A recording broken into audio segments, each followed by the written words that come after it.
और एक वाकया है, मेरी माए अगर बैठी है तो गौर से सुने, कौन नहीं जानता है हजरत सुमैया को, उस वाकया को। ये इस्लाम का जज्बा सिखलाती है।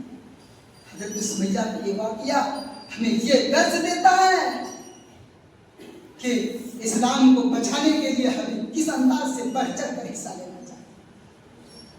कौन नहीं जानता है हजरत सुमैया का उस वाकया को। हजरत अबू जहल कहते हैं कि सुना क्या है सुमैया तू मुहम्मद रसूलुल्लाह के रब पर ईमान ले आ चुकी है। सुमैया कहती है जब तक छुपी थी अब मालूम हो गया है, अब छिपाने की जरूरत नहीं है, अब छिपाने की जरूरत नहीं है, क्योंकि अभी से मालूम हो चुका है। हजरत सुमैया कहती है हाँ मैं मोहम्मद रसूलुल्लाह के रब पर ईमान ले आई हूँ। अबू जहल कहते हैं आए सुमैया छोड़ दे, मोहम्मद रसूलुल्लाह के दीन को छोड़ दे। सुमैया कहती है आए अबू जहल मैं मोहम्मद रसूलुल्लाह के रब के ईमान से कैसे पलट सकती हूँ। नहीं मैं मोहम्मद रसूलुल्लाह के रब के ईमान से पलट नहीं सकती हूँ, हरगिज़ नहीं। हजरत अबू जहल कहते हैं सुमैया तेरा बेटा कहाँ है, सच बता दे, तेरा शौहर कहाँ है, सच बता दिया। अबू जहल ने कहा इसके बेटे अम्मार को पकड़ कर लाओ, इसके शौहर यासीन को पकड़ कर लाओ। दोनों को पकड़ कर लाया गया। हजरत अम्मार को बांध दिए गए, हजरत यासीन को भी बांध दिए गए, दोनों को बांध दिए गए। और उसके सामने अम्मार की मां सुमैया और यासीन की बीवी सुमैया खड़ी है। हजरत अबू जहल हुक्म देते हैं कि सुमैया है जो इसको बंधी हुई है इनके सामने। पहले से तो वो हाथ बंधे हुए थे, फिर उनके सामने हुक्म देता है। अबू जहल ने हुक्म दिया कि जाओ इसके जिस्म से कपड़े को फाड़ दो। कपड़े को फाड़ दिया गया। हजरत सुमैया को नंगा कर दिया गया, बहाना कर दिया गया। जवान बेटे के सामने अपनी माँ के जिस्म से कपड़े को उतार दिया गया, अपनी माँ के जिस्म से कपड़े को फाड़ दिया गया। शौहर के सामने से उस कपड़े को हटा दिया गया। इतना दर्दनाक तरीके से हजरत अबू जहल ने सुमैया के साथ ऐसा मामला पेश किया। लोगों ये मंजर याद रखना कि किस तरीके से जालिमाना तौर पर हजरत अबू जहल ने सुमैया के उस कपड़े को हटा दिया। ये दर्दनाक वाकया नहीं है तो और क्या है। कमा वलदतुमुहा, जैसे आज किसी माँ ने किसी बच्चे को जन्म दी हो, जिस तरीके से कोई माँ बच्चे को जन्म देती है तो वो बच्ची पर हना पैदा होती है, वही मामला आज अबू जहल ने हजरत सुमैया के साथ किया है।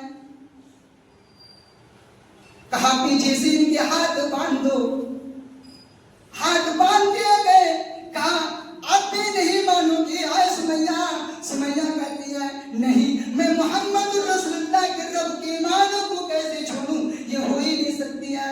हजरत अबू जहल दौड़ते हुए नेज़ा उठाता है और दौड़ते हुए आता है और हजरत सुमैया की शर्मगाह में दाखिल कर देता है। हजरत सुमैया चीखती हुई कहती है सब्बित कदमैया अला दीनिक या रहमर राहिमीन, ऐ अल्लाह तू हमें अपने दीन पर साबित कदम रखना या रहमर राहिमीन। पूरा का पूरा नेज़ा हजरत सुमैया की शर्मगाह में हजरत अबू जहल दाखिल कर देते हैं। ये मंजर सामने आ जाते हैं, दिल दिमाग दह जाता है कि हम किस अंदाज से आज अपनी जिंदगी का ये सुनहरी अंदाज जो हजरत अबू जहल सुमैया के साथ किया, मीठी मीठी बात कह करके हजरत सुमैया को वो डरा रहे थे, लेकिन हजरत सुमैया डरी। अगर ये हमारी माएं और हमारी बहनें अपने दिलों के अंदर पैदा कर दे तो किसी जरूरत ही नहीं। वो कौन सी चीज जो हजरत सुमैया को नहीं डरा पाई, वो कौन सी चीज जो हजरत सुमैया को कुछ कहलवा नहीं पाई। ऐसा लगता था कि हजरत अबू जहल हजरत सुमैया को डराते, वो सुमैया डर जाएगी। नहीं नहीं, ऐसा हरगिज़ नहीं हो सकता है। हजरत सुमैया के अंदर वो इस्लाम का कौन हिस्सा बाकी था कि उसने अपने नौजवान बेटे के सामने बरहना होना मंजूर कर लिया, अपने शोहर के सामने बरहना होना मंजूर कर लिया, लेकिन वो ईमान से पलटा नहीं। क्यों नहीं? क्योंकि उनके अंदर रब्बुल आलमीन की वो शान बाकी थी, इसीलिए वो नहीं पढ़े। और आज हम किस तरीके से पढ़ जाते हैं।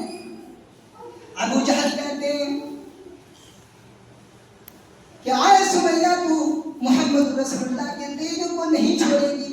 कहा नहीं, मैं मोहम्मद रसूलुल्लाह के दीन को कैसे छोड़ दूं। मामूली बात नहीं है कि मैं मोहम्मद रसूलुल्लाह के दीन को छोड़ दूं। हजरत अबू जहल ने कहा कि इतने मुश्किल और मुश्किलात पर डालने के बावजूद हजरत सुमैया नहीं मानी। फिर हजरत अबू जहल ने हुक्म दिया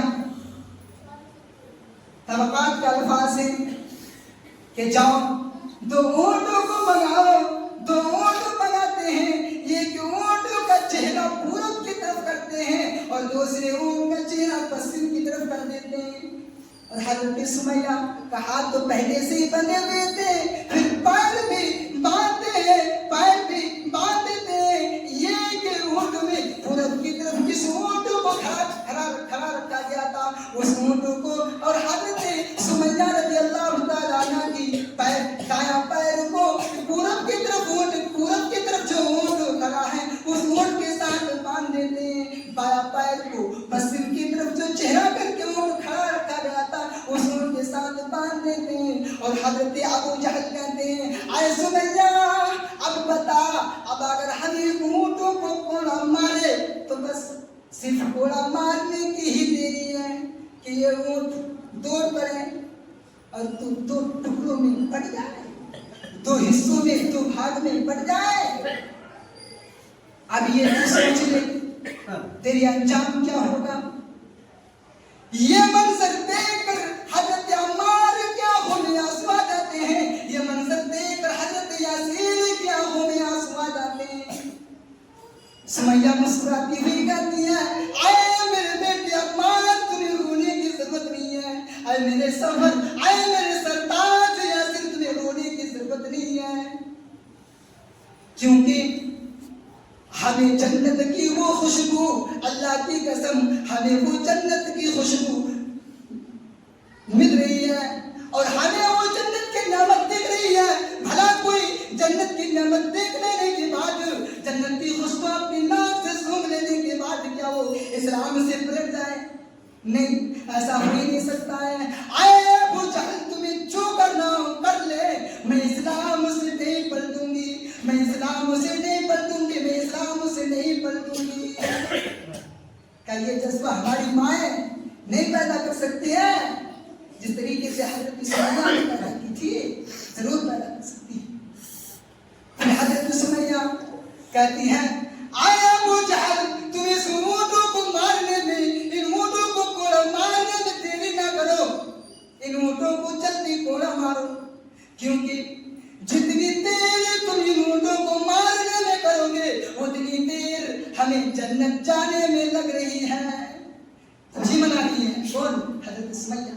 हजरत सुमैया कहती है, आए अबू जहल, तुम इन ऊँटों को मारने में अब ताखिर ना करो, इन ऊँटों को मारने में अब देरी ना करो, बल्कि इन ऊँटों को तुम जल्दी मारो। अबू जहल को गुस्सा दिला दिया। अबू जहल को गुस्सा आता है, वो कोड़ा ऊँटों को मार देते हैं। एक ऊँट पूरब की तरफ खींचता है, दूसरा ऊँट पश्चिम की तरफ खींचता है। हजरत सुमैया के जिस्म दो हिस्सों में, दो भागों में पड़ जाते हैं। एक हिस्सा गर्दन के यहाँ से अलग हो जाते हैं और एक हिस्सा सर के साथ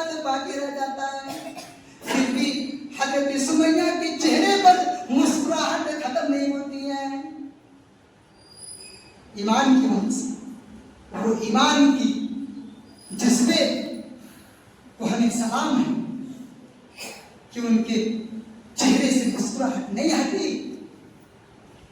मरते वक्त भी उनके चेहरे पे मुस्कुराहट थी। हजरत अबू जहल कहते हैं कि हमने सुमैया की जान ले ली, फिर भी मौत का भी घाट उतार दिया, फिर भी हजरत सुमैया इस्लाम से पलटी नहीं, इस्लाम को छोड़ी नहीं। क्या माजरा है कि इस्लाम को छोड़ती नहीं है। हजरत अबू जहल को नादिमो शर्मिंदा होना पड़ा। वो खुद पत्थर उठाते और अपने सर में मारना शुरू कर देते। लोग कहते हैं अरे अबू जहल तुम्हें क्या हो गया है, क्या तुम पागल हो गए हो? अबू जहल कहते हैं हाँ हाँ मैं पागल हो गया हूँ, क्योंकि मैंने सुमैया की जान ले ली।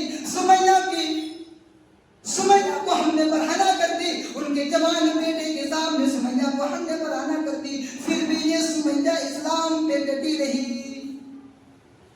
हजरत अबू जहल शर्मिंदा हुए, लोग इसे बुरा भला कहने लगे। अब तक तो अबू जहल को कुछ लोग कहते नहीं